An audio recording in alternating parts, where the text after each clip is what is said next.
ఓం శుక్లాం వరధరం విష్ణుం శశవర్ణం చతుర్భుజం ప్రసన్నవదనం ధ్యాయేర్సర్వవిఘ్నోపశాంతయే. ఓం గురుబ్రహ్మ గురుర్విష్ణుః గురుదేవో మహేశ్వరः గురు సాక్షాత్ పరబ్రహ్మ తస్మై శ్రీ గురవే నమః. ఓం వ్యాసాయ విష్ణురూపాయ వ్యాసరూపాయ విష్ణవే నమో వై బ్రహ్మనిధయే వాసిష్ఠాయ నమో నమః. ఓం నారాయణం నమస్కృత్య నరం చైవ నరోత్తమం దేవీం సరస్వతీం వ్యాసం తతో జయముదీరయేతు. హరి ఓం. ప్రియ భగవద్బంధువులారా, ఆస్తిక మహాశైలారా, విష్ణు పురాణానికి మనం స్వాగతం పలుకుతూ ఆత్మానం రథనం విద్ధి శరీరం రథమేవతు బుద్ధింతు సారథం విద్ధి మనః ప్రగ్రహమేవచ. మన ఆత్మ, మన శరీరము, మన బుద్ధి, మన మనస్సు ఇవి అన్నీ కూడా ఒక రథంలాగా మారితే ఆ రథాన్ని నిర్వహించినటువంటి శ్రీమన్నారాయణుడు మనకి సద్బుద్ధిని సద్గతులను కలుగుజేయుగాక అని మరొకసారి మనం స్మరణలోకి తెచ్చుకుంటూ విష్ణు పురాణం ద్వితీయాంశం 8వ అధ్యాయంలో ఉన్నాం. ఈ 8వ అధ్యాయంలో దగ్గరగా 118, 117 శ్లోకాలతో సూర్యనారాయణ స్వామి తాలూకా అద్భుతమైనటువంటి వివరము, సూర్యోదయ సూర్యాస్తమయాలు, సూర్యనారాయణ స్వామి జ్యోతిష్చక్రంలో సూర్యనారాయణ స్వామి గమనము, వీటన్నింటి గురించి కూడా వివరం ఇస్తున్నారు పరాశరుడు వారు. విష్ణు మహాపురాణం అంటున్నారు కదా, విష్ణువు తాలూకా శక్తిని గురించి చెప్పకుండా సూర్యనారాయణ స్వామి వారి గురించి ఎందుకు ఉటంకిస్తున్నారు? పెద్దలు ఏది చేసినా సరే మన శ్రేయస్సు కోసం చేస్తారు. సూర్యభగవానుడు పేరులోనే నారాయణుడిని కలుపుకొని ఉన్నటువంటి ఆయన సూర్యనారాయణుడు. ఆ సూర్యనారాయణ స్వామి తాలూకా వివరం తెలిసినట్లయితే మానవులందరికీ కూడా ఆరోగ్యం ప్రాప్తమవుతుంది అని పరాశరుడు వారు చెప్తున్నారు కదా. అలాగే ఈ పురాణంలో ఈ ద్వితీయాంశంలో 8వ అధ్యాయంలో గత కొన్ని వీడియోలుగా సూర్యనారాయణ స్వామి వారి తాలూకా రథం దగ్గర నుంచి, రథచక్రం దగ్గర నుంచి, చక్రాలకి పెట్టినటువంటి ఇరుసుల దగ్గర నుంచి సూర్యనారాయణ స్వామి తాలూకా గమన స్థితిని గురించి పూర్తి వివరం ఇంచుమించుగా ఈ అధ్యాయంలో వస్తున్నారు. ఎవరు భక్తితో ఈ అధ్యాయాన్ని వింటారో వారందరికీ కూడా ఆ భాస్కరుడు ఖచ్చితంగా ఆరోగ్యాన్ని ప్రసాదించుగాక అని చెప్పుకుంటూ ఇక్కడ కిందటి వీడియోలో చెప్పుకున్న శ్లోకం దగ్గర నుంచి మనం ప్రారంభం చేసుకుందాం. ఈ అధ్యాయం షడేన రాశి నిజో భుంక్తే రాత్ర వన్యాంశ షడ్దేవ రాశి ప్రమాణం జనిత దీర్ఘ స్వాత్మతా దినే తథా నిషాయాం రాశీనాం ప్రమాణై లఘు దీర్ఘిత. ఇక్కడ ఈ శ్లోకం దగ్గర కిందటి వీడియోలో ఆపుకున్నాం. ఇక్కడ పరమేశ్వరుడు పరాశరుడు వారు చెబుతూ సూర్యుడు పగటి వేళ 6 రాశులను, రాత్రి సమయంలో మిగిలిన 6 రాశులను భోగిస్తాడు అంటే ఆయన ఆ రాశిని దాటి గమనం చేస్తూ ఉంటాడు. ఆ ప్రయాణంలో సూర్యనారాయణ స్వామి వారి తాలూకా జ్యోతిషచక్ర మండలంలో ఆయన తాలూకా గమనము ఆ రాశిని అతిక్రమిస్తూ ఉంటుంది. ఉదయం వేళల్లో 6 రాశులని, రాత్రి సమయాలలో 6 రాశులని ఆయన అతిక్రమిస్తూ ఉంటాడు. రాశి యొక్క ప్రమాణాన్ని బట్టించి ఆ రాశి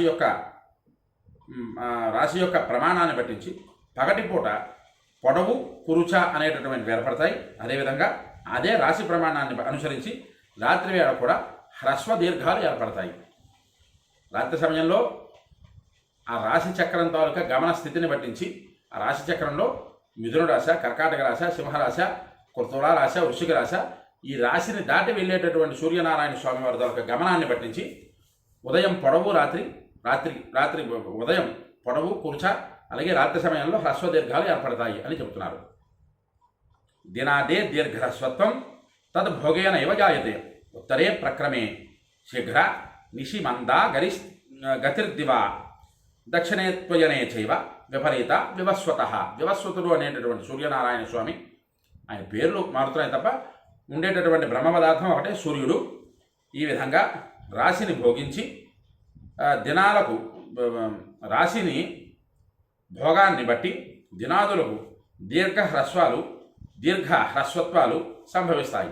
సూర్యనారాయణ స్వామి ఆ రాశిని దాటాన్ని బట్టించి పగటిపూట సమయం ఎంత సమయం ఉంటుంది, రాత్రిపూట సమయం ఎంత సమయం ఉంటుంది అని చెబుతున్నారు.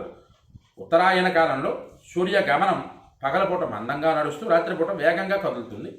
అలాగే దక్షిణాయన కాలంలో పగటిపూట సూర్యగమనము వేగంగా కదులుతూ రాత్రిపూట మందంగా నడుస్తూ ఉంటుంది అని చెబుతున్నారు. ఇది ఇందాకలే మనం కిందటి శ్లోకాలలోనే మనం చెప్పుకున్నాం సూర్యనారాయణ స్వామి యొక్క గమనం గురించి. ఉషారాత్రి సమాఖ్యాత వ్యుష్టిశ్చాప్యుచ్యతే దినం ప్రోచ్యతే చ తథా సంధ్యా ఉషా ప్యుష్టోర్చ నంతరం. రాత్రి కాలాన్ని ఉష అని పిలవబడుతోంది అని చెప్తున్నారు రాత్రి సమయాన్ని. అలాగే పగటిపూట కూడా వ్యుష్ఠి అని పిలవబడుతోంది అని పరాశరుల వారు మైత్రేయ మహర్షికి చెప్తున్నారు. ఉషా ప్యుష్ఠి. ఉష అంటే ఉషాదేవి, సరే ఉషాదేవి కాదు, సూర్యనారాయణ స్వామి ఏమిటంటారు, ఉదయిస్తుంటుండగా ఉషాకిరణాలు ప్రారంభమవుతాయి. రాత్రి సమయంలో అస్తమిస్తుండగా వ్యుష్టి కిరణాలు ప్రారంభమవుతాయి అని మనం ఇక్కడ తెలుసుకోవాల్సినటువంటి ప్రధానమైనటువంటి విషయం. అయితే ఇక్కడ పరమేశ్వరుడు పరాశరుల వారు చెబుతూ, ఉషాకిరణాలు అంటే సూర్యనారాయణ స్వామి నుంచి ఉద్భవించినటువంటి కిరణాలు, వ్యుష్టి కిరణాలు అన్నా సరే సూర్యనారాయణ స్వామి నుంచి ఉద్భవించినటువంటి కిరణాలు. ఈ రెండూ కూడా ఉదయకాలంలో ఉషాకిరణాలు, సాయంకాల కాలంలో వ్యుష్టి కిరణాలు.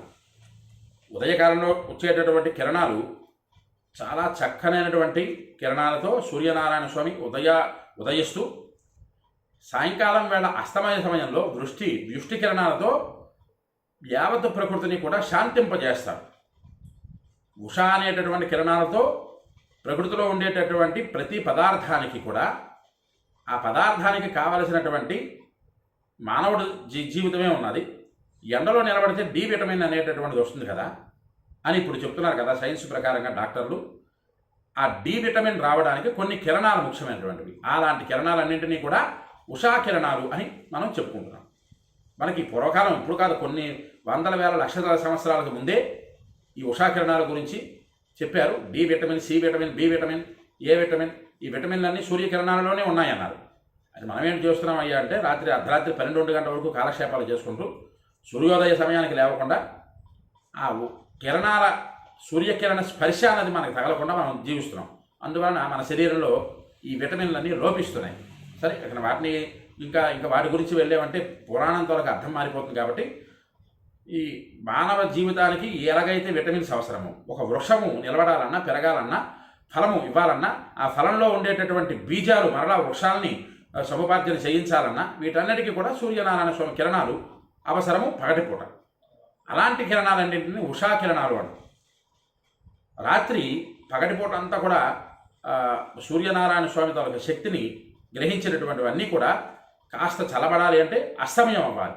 ఈ అస్తమయ సమయంలో కొన్ని కిరణాలు వ్యుష్టి కిరణాలు, గ్రహించిన శక్తి అంతా కూడా దాచుకునేటటువంటి శక్తి ఉండాలంటే ఈ వ్యుష్టి కిరణాలన్నీ కూడా ఈ వ్యుష్టి కిరణాలతో యావత్ ప్రకృతి శాంతింపబడుతుంది, చల్లబడుతుంది అని చెబుతూ, ఇంకా ఈ కిరణాల గురించి మనం చెప్పుకున్నామంటే చాలా సమయం తీసుకుంటుంది. కావున ఈ ఉషా వ్యుష్టుల మధ్యకాలాన్ని సంధ్యాకాలం అంటారు అని అన్నారు. సరే, ఇక్కడ ఉత్తర సంధ్య, పూర్వ సంధ్య, మధ్యాహ్న సంధ్య, ఈ సంధ్యల గురించి ఎక్కువగా లోపల వరకు వెళ్ళటం లేదు, ఎందుకంటే సమయం మనకి చాలదు కాబట్టి.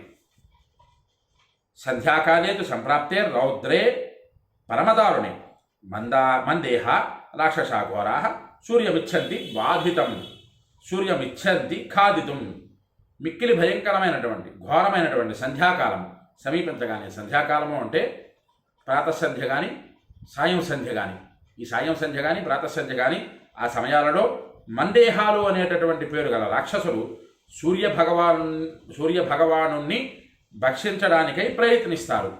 ఆయనతో యుద్ధం చేస్తారు, సూర్యుడిని ఓడించడానికి విశ్వ ప్రయత్నం చేస్తారు. ఆ సూర్యుని చేతులనే హతమవుతారు వీరందరూ కూడా. సూర్యభగవానుడికి అడ్డుగా తగలబోతారు, సూర్యభగవానుడికి అడ్డుగా నిలబడతారు. మందేహాలు అనేటటువంటి పేరు గల రాక్షసులు. సరే, ఇక్కడ ఈ మందేహాలు ఎవరు, వాళ్ళ ఇదేంటి వృత్తి వ్యాపారాలు ఏమిటి, అవేవి ఇక్కడ ఈ అధ్యాయంలో చెప్పలేదు. ఈ మందేహాలు అనేటటువంటి రాక్షసులతో యుద్ధం చేసినటువంటి సూర్యనారాయణ స్వామి ప్రాతఃసంధ్య కానీ సాయం సంధ్య కానీ అలసిపోయి ఉంటారు. అందుకే ఉదయాన్నే అతి భయంకరమైనటువంటి అగ్నిహోత్రుడితో కూడుకున్నటువంటి కిరణాలు, అగ్ని జ్వాలలతో కూడుకున్నటువంటి సూర్యోదయము మనకెక్కడ కనబడదు. ఎంత మండు వేసగైనా సరే సూర్యోదయం అవుతున్నప్పుడే ప్రశాంతమైనటువంటి కిరణాలు. ఎందుకు? ఈ మందేహాలు అనేటటువంటి రాక్షసులతో యుద్ధం చేస్తారు కాబట్టి అని మనకి చెప్తున్నారు. కాకపోతే మన సైన్స్ పరంగా వెళ్ళినట్లయితే సూర్యనారాయణ స్వామి కిరణాలు భూమికి తాకాలి అంటే మధ్యస్థమంలో ఉండేటటువంటి భయంకరమైనటువంటి మేఘాలన్నింటినీ కూడా చీల్చుకుంటూ ఆయన కిరణాలు భూమి మీదకి ప్రసరింపజేస్తారు. ఆ సమయంలో ఆయన శాంతించాలి. సూర్యనారాయణ స్వామి యుద్ధం చేసినటువంటి రాక్షసులతో యుద్ధం చేసినటువంటి సమయంలో ఆయన శాంతించాలి సూర్యనారాయణ స్వామి అని మనం చేయవలసింది ఒక్కటి ఉన్నది ప్రతి ఒక్క మానవుడు. అదేమిటయ్యా ఇక్కడ చెప్తున్నారు పరాశరుడు వారు. ప్రజాపతి కృతశాప స్తేషాం మైత్రేయ రక్షసాం అక్షయత్వం శరీరాణం మరణం చ దినే దినే. ఈ మందేహాలు అనేటటువంటి రాక్షసులు ప్రతిరోజు పుడుతూ చస్తూ ఉంటారు. మందేహాది రాక్షసులు వీళ్ళకి అక్షయమైనటువంటి శరీరం అన్న ఒక శాపం ఉన్నది ఆ మందేహాలు అనేటటువంటి రాక్షసులకి. సరే, ఇక్కడ ఒక ప్రజాపతి అనేటటువంటి ఆయన ఇచ్చినటువంటి శాపం ఆ రాక్షసులకి. దాని గురించి వివరం ఈ అధ్యాయంలో చెప్పలేదు. ఎదరగట్టాలలో వస్తుందేమో తెలుసుకునే ప్రయత్నం చేద్దాం.